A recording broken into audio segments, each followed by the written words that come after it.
اور اپنے پوتوں اور نواسوں کو بتائے کہ جب میں باری کرتا تھا تو آسٹریلیا یہ فیلڈ سیٹ کرتا تھا 4 پلیئر صرف آن سائڈ پر باؤنڈری پر موجود ہیں. تو واقعی وہ کتنی دفعہ ہم نے دیکھا کہ نمبر 9 کا بیٹسمین آسٹریلیا میں باری کر رہا ہو اور آسٹریلیا نے یہ فیلڈ ایک دفعہ ہوا تھا بتایا مرلیدرن بیٹنگ کر رہے تھے.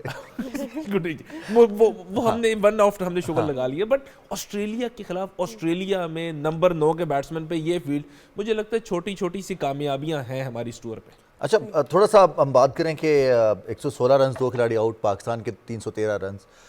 سیشن ٹو سیشن اگر چلے, شان مسعود کے فیصلوں کو بڑا اپریشیٹ کیا جا رہا ہے, جو وہ سیشن ٹو سیشن اور پلیئر ٹو پلیئر فیصلے کر رہے ہیں, آن فیلڈ ڈیسیجنز جو ہیں, یہ کتنا امپورٹنٹ ہوگا. اور پھر آسٹریلیا کا ٹور اتنا ٹف ہوتا ہے ہمارے لیے کہ ہمارا کپتان جو ہے وہ یا تو صرف اس کا آخری ٹور ہوتا ہے, اور اگر پہلا ہو تو وہ پہلا اور آخری ہوتا ہے. اچھا رضوان, ایک نا میں پچھلے دنوں بہت زیادہ تنقید ہوئی شان مسعود پہ, پاکستان کرکٹ بورڈ کے اس فیصلے پہ, اور کہا گیا کہ ان کو کپتان اس لیے بنایا ہوا ہے کہ ان کو انگلش آتی ہے. اچھا, یقین جانیے یہ ایک بڑا امپورٹنٹ ایسپیکٹ ہے, اور میں اس کی وضاحت اس انداز سے کر دوں کہ جس کو انگلش آتی ہے نا, وہ کالمز بھی پڑھتا ہوگا گوروں کے, وہ اسٹریٹجیز پہ بھی بات کرتا ہوگا, وہ باقی دنیا کے ساتھ گھلتا ملتا بھی ہوگا, وہ اپنی زبان کے ذریعے سے, کمیونیکیشن کے ذریعے سے ان کے لیول پہ رہتا ہوگا, گفتگو کر کے یا جان کے باتوں کو.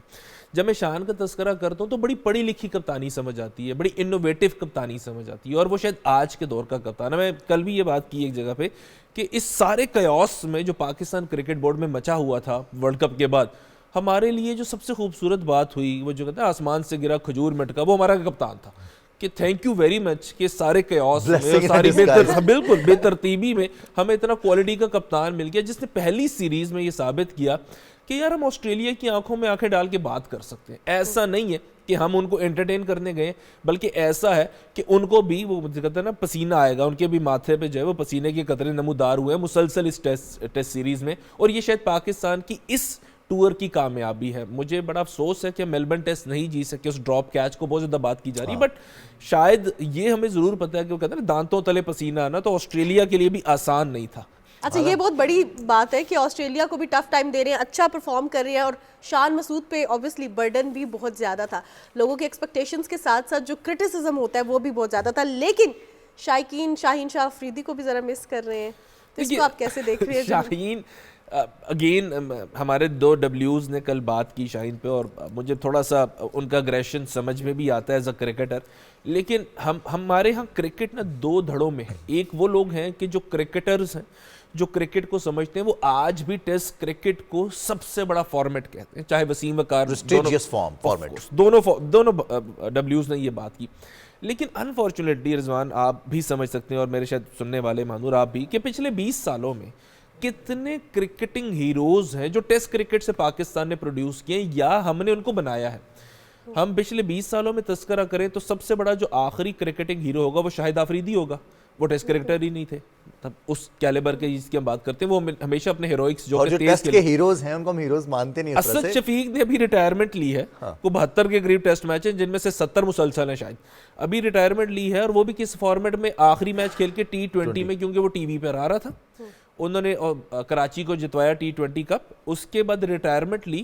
8-10 بندوں نے بلہ ایسے کر کے ان کو اس ٹنل میں سے گزارا, اور اسد شفیق نے ریٹائرمنٹ کی زندگی گزارنی شروع کر دی, اینڈ نو بڈی کیئرز. اس سے پہلے یونس خان تھے, 10,000 ٹیسٹ رن کرنے کے بعد ہمیں احساس ہوا کہ یار منڈا ٹھیک کھیل لینا ہے. سو دس از ویئر کہ ہم ایز اے نیشن بھی اس فارمیٹ کو تبھی بات کرتے ہیں جب کوئی میچ ہو رہا ہوتا ہے یا ہم ہار رہے ہوتے ہیں, اس کے علاوہ اس فارمیٹ میں ہم بات ہی نہیں کرتے.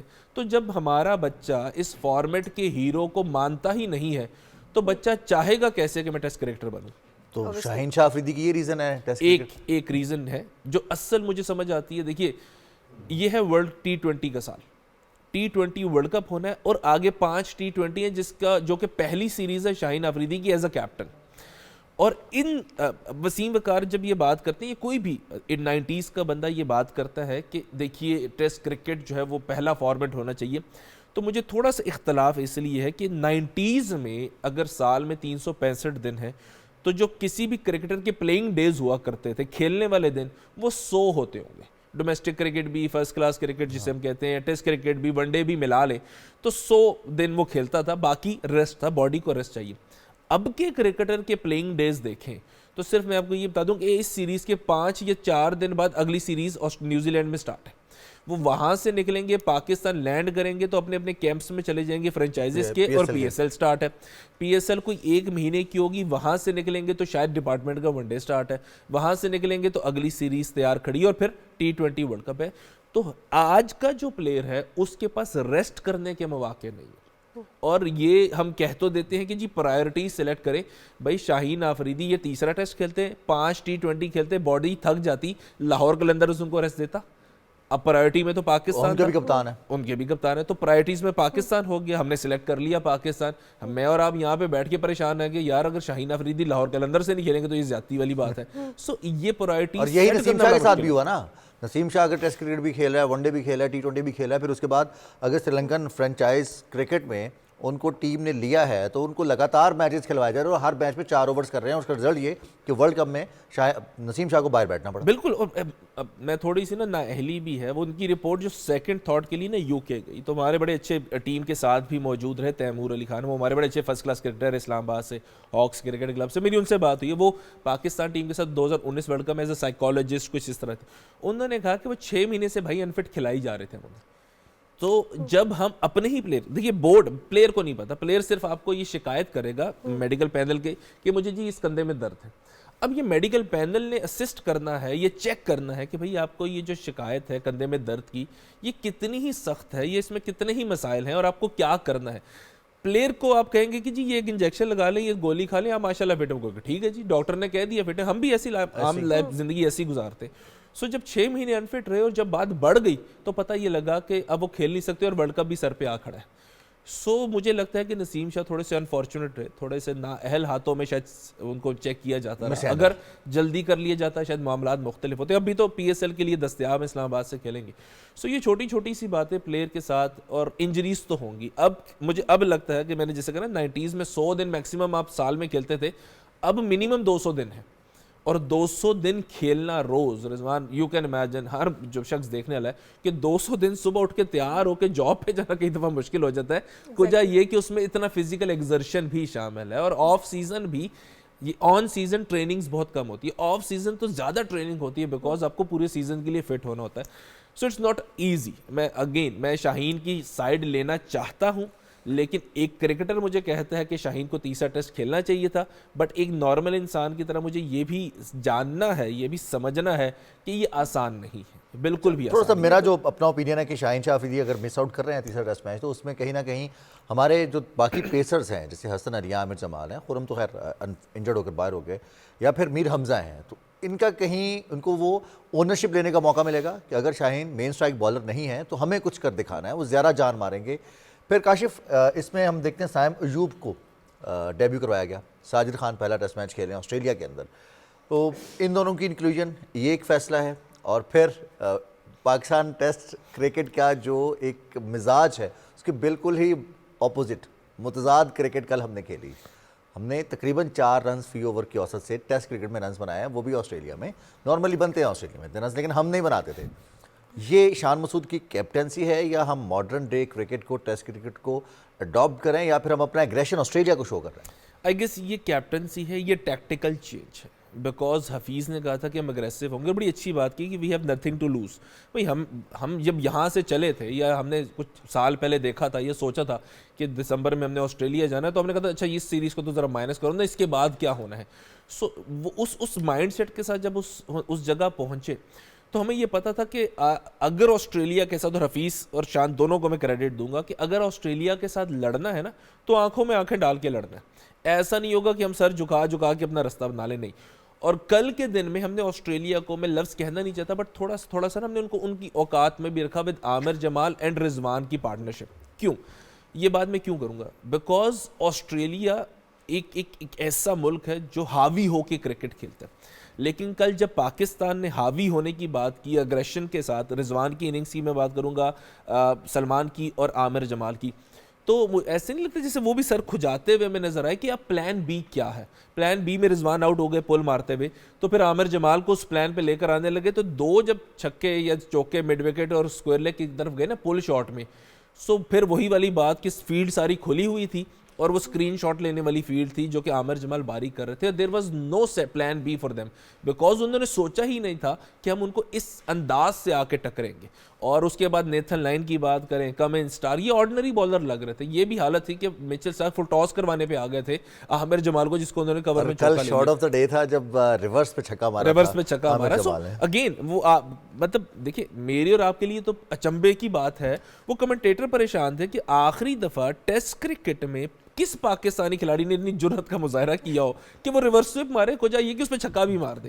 سو مجھے یہ لگتا ہے کہ اس پوری سیریز میں ہمارے پاس ہنسنے کے, ریلیکس ہونے کے اور انجوائے کرنے کے, لطف اندوز ہونے کے مواقع بہت زیادہ ہیں. اچھا, جس طرح کاشف آپ نے بات کی کہ پرفارم تو ہم نے دیکھا کہ پاکستان اچھا کر رہے ہیں, لیکن ایک جگہ پرفارمنس ہے اور ایک جگہ سسٹینیبلٹی ہے.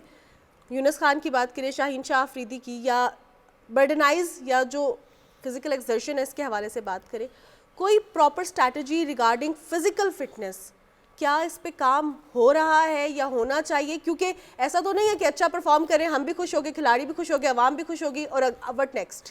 دیکھیے آخری 20 سالوں میں جس کھلاڑی کا ہم نے سب سے زیادہ مذاق اڑایا نا, وہ تھے مصباح الحق, کیونکہ ان کو مصباح تو کہا نہیں, ٹک ٹوکی کا, ٹک ٹک کا.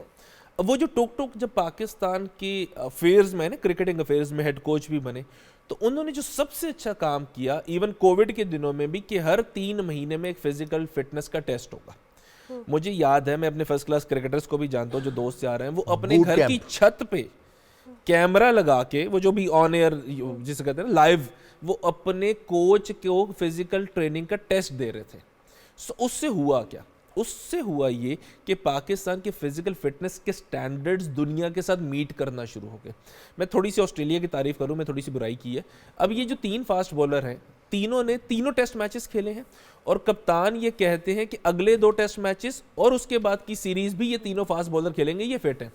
تینوں کی عمریں جو ہے وہ مڈ 30s میں ہیں, اور تینوں کا جو ایکسپیرینس ہے وہ 60-70 ٹیسٹ میچز کا ہے. اس کے باوجود ان کی desire to play for their country وہ سٹل ٹاپ پہ ہمیں نظر آ رہی ہے. دوسری طرف پاکستان کی بات کریں, 2 سال ہو گئے ہیں پاکستان کے ان کھلاڑیوں کا فٹنس ٹیسٹ ہی نہیں ہوا. بورڈ میں اتنی ساری تبدیلیاں ہوتی چلی جا رہی ہیں کہ کسی کو کھلاڑیوں پہ توجہ دینے کا موقع ہی نہیں ملا کہ وہ کیا کر رہے ہیں. دوڑ اپنی اصل کام جو ہے بورڈ کا, یا بورڈ جس کام کے لیے ہے اس پر توجہ دینا مشکل. ابھی تو میری اور آپ کی دوڑ ہے نا, کہ آپ کی کرسی یا میری کرسی, یا آپ کا عہدہ یا میرا عہدہ. اس دوران میں کھلاڑیوں کی طرف تو چلیں, اب ہاکی کی بھی ہم نے بات کرنی تھی کاشف, لیکن وقت ہمارے پاس کم ہے, تو ہاکی کی بات انشاءاللہ ہم کریں گے جب ہماری ٹیم کوالیفائرز کھیلیں گے, اولمپک کوالیفائرز کھیلنے کے لیے جائے گی. بہرحال ہاکی کے میدان سے خبر یہ ہے کہ ہماری ٹیم کا اسکواڈ کا اعلان کر دیا گیا ہے.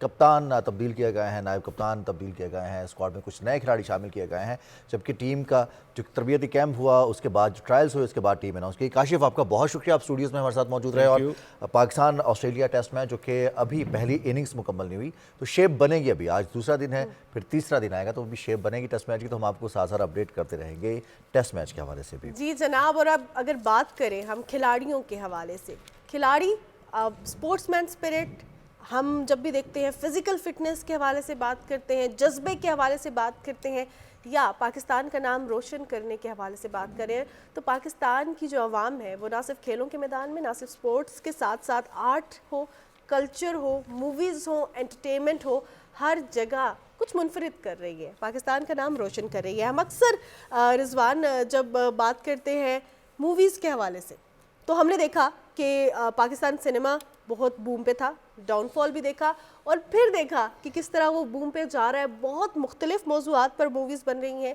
ایسی موویز جن کو ہم کہہ سکتے ہیں, جن کے بارے میں ہمارے بڑے کہتے تھے کہ جب ہم فلم دیکھ کے باہر نکلتے تھے تو ہمیں اندازہ ہوتا تھا کہ ہم نے کچھ سیکھا ہے. تو اس سیگمنٹ میں بھی ہم ایک ایسی مووی کے حوالے سے بات کرنے جا رہے ہیں, محافظ. ہمارے محافظ, اور وہ کون ہوتے ہیں جی؟ اگر ہم بات کریں تو وہ ڈیفرنٹ فورسز سے تعلق رکھنے والے لوگ ہوتے ہیں. پنجاب پولیس کے جوانوں کی محنت کو اجاگر کرنے کے لیے ایک شارٹ فلم محافظ راولپنڈی آرٹ کونسل میں اس کی تقریباً رونمائی کی گئی ہے, اور مختلف شہروں میں بھی اس کی نمائش کی گئی. اچھا, ہم اس حوالے سے پہلے ہی بات کرتے رہے ہیں کہ ہمارے قانون نافذ کرنے والے ادارے جتنے بھی ہیں, ہمارے اس میں بہت سارے انسنگ ہیروز ہوتے ہیں جن کا ایک ایک لمحہ قیمتی ہوتا ہے. وہ زندگی اور موت کے درمیان میں صرف ایک لمحے کا فرق ہوتا ہے. یہ تو سب کی زندگی انسرٹن ہے, یہ صرف اللہ تعالیٰ کو علم ہے کب کس نے اس جہاں سے جانا ہے, لیکن ہمارے ڈیفینس کے لیے, ہماری سیکیورٹی کے لیے فرنٹ لائن پر موجود. اور سول ڈیفینس میں پولیس کا کردار بہت شاندار ہے. اور کبھی بھی جب بھی ہم پولیس کا نام سنتے ہیں تو ذہن میں یہی آتا ہے جی کہ کوئی نہ کوئی مسئلہ ہے, کچھ نہ کچھ ایسا ہے جو کام الجھ جائے گا. پولیس ہمیں اگر روکے, ناکے پر روکے, یا اس کے علاوہ ہماری گاڑی چیک کرنے کے لیے, کاغذات چیک کرنے کے لیے روکے, تو ہم اس پہ بھی بہت زیادہ کمیونیکیشن کا گیپ ہوتا ہے. ہمیں انسرٹن رویوں کے حوالے سے تیار رہتے ہیں کہ کچھ نہ کچھ ایسا ہوگا, لیکن اس گیپ کو فل کرنے کی ضرورت تھی. پولیس کو ان کا ڈیو کریڈٹ ملنا چاہیے. جو ان کی ٹریننگز ہوتی ہیں, جتنا مشکل وقت وہ دیکھتے ہیں, جتنی طویل شفٹس میں وہ کام کرتے ہیں, ہر وقت ڈیوٹی پر موجود رہتے ہیں. بعض اوقات ایسا بھی ہوتا ہے کہ ہمارے اپنے خاندان میں بہت سارے لوگ ہوتے ہیں جو پولیس کی جاب کر رہے ہوتے ہیں اور پولیسنگ میں ہوتے ہیں, لیکن ان کے پاس فیملی گیٹ ٹوگیدر کے لیے وقت بھی نہیں ہوتا, لیکن پھر بھی ان کو کریڈٹ نہیں دیا جاتا. اور یہ کہا جائے کہ یہ تو موج والی نوکری ہے, اور ہمیں ان لوگوں کو کریڈٹ بھی دینا چاہیے, ان لوگوں کی محنت کو اجاگر بھی کرنا چاہیے. لیکن یہ سب ہوا ہے, اور آج ہم اس حوالے سے بات کریں گے. محافظ شارٹ مووی ہے, اس کے پروڈیوسر, رائٹر اور رضوان ساتھ میں لیڈ ایکٹر ہمارے ساتھ پروگرام میں موجود ہیں, جو کہ پروڈیوسر بھی ہیں, لکھی بھی خود اور ایکٹنگ بھی انہوں نے کی ہے. ہمارے ساتھ پروگرام میں اس مووی کے جو 3 رولز میں نے بتائے وہ کس نے ادا کیے ہیں, وہ ہیں جی خادم حسین چکرانی, آج ہمارے ساتھ پروگرام میں موجود ہیں. پروگرام میں آپ کو خوش آمدید کہتے ہیں. تھینک یو سو مچ. خادم, اب کیا مجھے مانور والا سوال, یہ کیا اپنے مطلب اس کے سارے پیسے خود ہی کمانے تھے آپ نے, مطلب رائٹر کے پیسے بھی آپ نے لے لیے, ڈائریکٹر کے پیسے بھی, اور جو لیڈ ایکٹر ہے اس کے بھی؟ Rizwan sahab, honestly speaking this is my first movie in my career, اور ابھی تک تو ہم اس پہ اسپینڈ ہی کر رہے ہیں. اچھا جی, کیونکہ یہ ایک بینگ اے گڈ سٹیزن اور being a loyal citizen of my state, I had realized کہ یہ چیزیں جو ایک ٹرسٹ ڈیفیسٹ گیپ ہے بٹوین فورسز اور ہمارے پبلک میں, یہ کیوں ہے, اور کیوں ہم اس کے رسپانسیبل نہیں ہیں. اور میرا جو بیک گراؤنڈ ہے وہ بھی لاء کی فیلڈ سے ہے, میں نے لاء کیا ہوا ہے پنجاب یونیورسٹی سے. یہ چیزیں وہ تھیں جو میں نے انٹرنشپ کی تھی پنجاب پولیس کے ساتھ آئی جی آفس میں, اینڈ ڈفرینٹ برانچز میں, investigation branch, training branch, operation branch, تو اس آئی ٹی برانچ. وہاں سے مجھے یہ ریئلائز ہوا کہ یار, کیونکہ بینگ اے رائٹر, میں نے اپنی ڈگری کے دوران ایک کتاب بھی لکھی تھی, اور اس پہ پنجاب یونیورسٹی نے ایک شارٹ فلم ڈاکومنٹری بھی بنوائی تھی, ڈاکومنٹری فلم. اس کے بعد میں نے اس فلم کا اسکرپٹ لکھنا شروع کیا کہ انشاءاللہ ہم یہ لوگوں کو بتائیں گے کہ پولیس کے ایکچوئل سیکریفائسز کیا ہیں, جو لوور رینک کے ہمارے آفیسرس ہیں, انسپیکٹر, سب انسپیکٹرز, ان کی کتنی لائف مشکل ہوتی ہے. تو کیا وہ ان کی کوئی لائف نہیں ہے, کیا ان کی کوئی چیلنجز نہیں ہیں. تو بیسیکلی اس اگر مووی کا آپ تھیم بینگ اے رائٹر آپ مجھ سے پوچھیں تو وہ یہ ہے, the duties of the police officers and the obligations of the publics to understand the challenges of the police officers. تو اس کانسیپٹ کو مد نظر رکھتے ہوئے ہم نے یہ فلم کا اسکرپٹ لکھا. اور پھر اس میں کیونکہ یہ ایک والنٹیرلی سب کام کر رہے تھے میرے ساتھ جتنی بھی ٹیم تھی, اس لیے تھوڑا سا کم بھی پیسہ لگا, لیکن یہ ہے کہ اس کو جب ہم نے بنایا تو الحمدللہ آج اس کی آپ دیکھیں کہ اسکریننگ صرف لاہور الحمرا آرٹس کونسل میں نہیں ہوئی, بلکہ پاکستان کے پورے ڈویژنز میں ہو رہی ہے. فیصل آباد, راول پنڈی, ابھی ملتان میں ہم جا رہے ہیں, اور اسی طرح ہم پی این سی میں بھی آ رہے ہیں, اسلام آباد میں بھی آ رہے ہیں, انشاءاللہ ویری سون وہاں بھی ہوگی. اچھا Khadim Hussain, producer, writer, lead actor, کہیں انسپریشن رنگیلا صاحب سے تو نہیں لے لی تھی کہ خود لکھنے بھی ہے, پروڈیوس بھی کرنی ہے, ڈائریکٹ بھی کرنی ہے, اور رائٹر بھی بن جانا ہے؟ دیکھیں, میرے جو استاد محترم ہیں اور جن کو میں اپنا مینٹور سمجھتا ہوں ان فلم انڈسٹری, وہ تھے امجد اسلام امجد صاحب, اللہ ان کی رحمت فرمائے, اور اس کے ساتھ ساتھ ہیں خلیل الرحمان قمر صاحب. تو میں ان کے لکھنے سے اور ان کا جو انداز ہے, اور دونوں کا انداز بہت اپوزٹ ہے. یا آف کورس اپوزٹ ہے, آپ کو لرن کرنا چاہیے نا. یہ وہ بڑی پرسنالٹیز ہیں کہ ہم ان کا کمپیریزن نہیں کر سکتے, یہ ہم تو لرن نہیں کر سکتے نا ان سے. جہاں سے ہمیں جو چیز اچھی لگتی ہے ہم وہ لرننگ پروسیس میں ہمیں لرن نہیں کرنی چاہیے. ٹھیک ہے. اچھا غالب, ہم دیکھتے ہیں کہ یہ جو کانسیپٹ ہوتا ہے جس میں کوئی میسج ہو, خاص طور پر آپ کے معاشرے کی بہتری ہو, اس میں ریزسٹنس ہوتی ہے, آپ کو سپورٹ نہیں مل رہی ہوتی. یار کمرشل کام کرتے یہ کون دیکھے گا کام, اس طرح کی موویز جو کنسیپچول ہیں ان کو اتنی سپورٹ یا اتنی جلدی وہ وائرل بھی نہیں ہوتی, میسز میں مقبولیت نہیں ملتی. یہ چیلنج نہیں آتا, یہ رکاوٹ نہیں آتی ہے یہ والی؟ یہ بالکل آتی ہے, یہ بہت اچھی بات آپ نے کی ہے, لیکن اٹس اپ ٹو یو کہ آپ جب اس طرح کی موویز بناتے ہیں تو دیکھیں, پولیس کو ہی آپ نے, یا کسی پولیس ہمارا جو انسٹیٹیوشن ہے, میرا تو یہ ایمان ہے کہ پاکستان اگر آج دنیا کے اس